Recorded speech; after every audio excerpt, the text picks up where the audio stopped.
Hello friends, अपना साधारण ब्याज का टॉपिक चल रहा था और साधारण ब्याज के टॉपिक के अंदर अपनी 2 क्लास हो गई थी और आज साधारण ब्याज के टॉपिक के अंदर अपनी तीसरी क्लास चलेगी। यह बहुत इंपॉर्टेंट टॉपिक है। कोई सी भी ऑल इंडिया के अंदर कोई सी भी वनडे एग्जाम हो उसके लिए बहुत इंपॉर्टेंट टॉपिक है। आपका पूरा फोकस बॉडी के ऊपर होना चाहिए। एसएससी, रेलवे, बैंक, स्टेट है, गवर्नमेंट एग्जाम्स, कोई सी एग्जाम हो, यूपीएससी, आरपीएससी, कोई सी एग्जाम हो उसके लिए बहुत इंपॉर्टेंट टॉपिक है। आज ऐसा साधारण ब्याज का थर्ड क्लास के अंदर तीसरा कॉन्सेप्ट आपको मैं बोर्ड के ऊपर कराऊंगा। ये क्वेश्चन, इस टाइप का क्वेश्चन, इस कॉन्सेप्ट का क्वेश्चन हाल ही में एनटीपी 2016, एलपी 2018, एसएससी एमडी 2023 के अंदर आया हुआ क्वेश्चन है। तो बहुत इंपॉर्टेंट है ये वन डे एग्जाम के लिए। देखिए साधारण ब्याज का तीसरा कॉन्सेप्ट क्या कहता है। देखिए क्या कह रहा है कि 3 वर्षों के अंत में 2000 रुपए की राशि पर साधारण ब्याज 300 है। यानी क्वेश्चन क्या कह रहा है कि 3 सालों के एंड में, 3 इयर्स के एंड में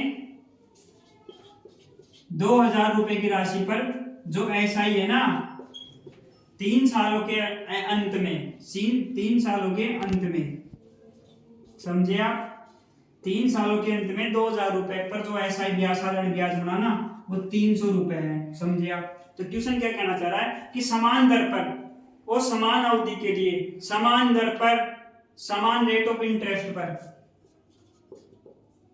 समान रेट ऑफ इंटरेस्ट पर समान टाइम के लिए 6000 रुपए पर, 6000 रुपए पर जो एसआई बनेगा ना, एसआई उसी रेट पर वो क्या होगा, वो अपन को निकालना है। समझिए आप। क्वेश्चन क्या कह रहा है, देखिए 2000 रुपए पर 3 साल के अंत में, 3 साल के अंत में कोई साधारण आर रेट ऑफ इंटरेस्ट पर, आर साधारण ब्याज की दर पर ऐसा ही 300 रुपए, 3 साल के अंदर 2000 रुपए का ब्याज 300 रुपए बन गया। सिंपल भाषा में ये है कि 3 साल के अंत में 2000 रुपए का ब्याज 300 रुपए बन गया। तो समान दर पर समान अवधि के लिए 6000 रुपए का ब्याज कितना होगा 3 साल के अंत में। समझे आप। तो देखिए जब रेट और टाइम समान हो, रेट ऑफ टाइम समान हो, कब कंडीशन में, कंडीशन ये है इसके अंदर, कंडीशन है रेट और टाइम, रेट और टाइम जो क्वेश्चन में दे रखी है, जिस क्वेश्चन की पूछी है, जिस चीज पूछी, दोनों सेम हो, जब ये कॉन्सेप्ट लगेगा, जब ये अपने कॉन्सेप्ट लगा सकते हैं जब रेट और टाइम सेम हो। भाई दे रखा है अपने को 2000 रुपए पर 300 का ब्याज 3 साल में, और वो rate of interest, R rate of interest पर वो रेट ऑफ इंटरेस्ट, वो 3 सालों के अंदर 6000 रुपए का ब्याज निकालना है। तो तब ये कंडीशन लगी, जब ये इस टाइप का क्वेश्चन स्ट्रिक्ट से होगा, यानी ये कॉन्सेप्ट जब भी काम करेगा जब रेट और टाइम सेम हो। तो देखिए कैसे करना है इसको।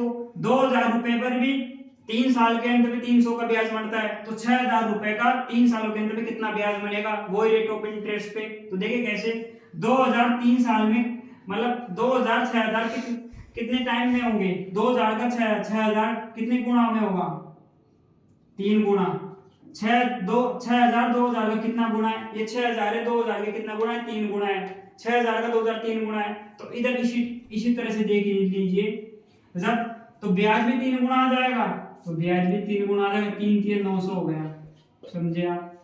ये क्वेश्चन जब होगा जब 2000 रुपए पर 3 साल के अंत में कोई रेट ऑफ इंटरेस्ट पर 300 का ब्याज बढ़ा, तो वही 6000 रुपए पर वही 3 साल के अंत में वही रेट ऑफ इंटरेस्ट पर क्या ब्याज बनेगा। जब ये कंडीशन अपन लगा सकते हैं कि 2000 6000 का कितना गुणा है, 3 गुणा है, तो ब्याज भी 3 गुणा हो जाएगा। तो ब्याज कितना हो गया, 900 रुपए हो गया। समझिए आप। कितनी तरीके से मैंने बता दिया। ये बहुत इंपॉर्टेंट कॉन्सेप्ट है। अगर आपको लगता है, आपको चाहिए कि हर टाइप वाइज के क्वेश्चन में बॉडी के ऊपर कराऊं और टॉपिक है, तो चैनल को लाइक करें, सब्सक्राइब करें, वीडियोस को शेयर करें। Thank you.